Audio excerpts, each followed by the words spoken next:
You mentioned the Franklin, and on that ship, the engineers had left their position in the engine rooms, and that occurred in a number of carriers, and that was almost always accompanied by high casualties.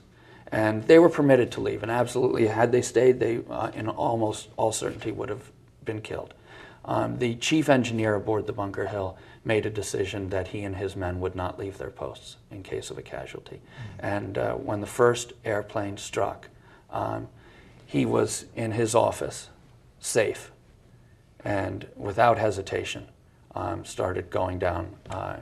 The engines are absolutely massive, and the air, they burn, I think, a gallon of diesel-type fuel every 200 feet.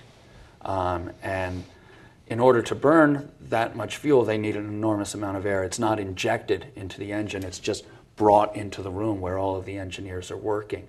And tragically, on the Bunker Hill and Essex-class carriers that were built around that time, there were only 2 vents, and they were both located amidships opposite each other. And this is exactly where Kiyoshi Ogawa hit. And so, very quickly, these air vents that have to draw in a volume of air about the size of this room every minute start sucking in the most polluted air that you can imagine.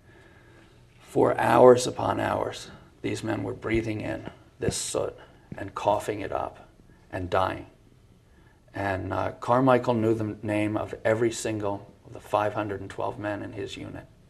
And he stood and listened to them, and he watched them collapse, and they asked him if they could leave, and he said no. And as a result of that, they died. But 3,000 men lived because the ship, the engines continued to work so that ship could escape further kamikaze attack. The engines functioned so that they could pump seawater in to put out the fires. And he kept the lighting in the ship so that people trapped in smoky rooms could find their way out. People were lost in those terrible hallways aboard the Franklin and other ships. And that sacrifice saved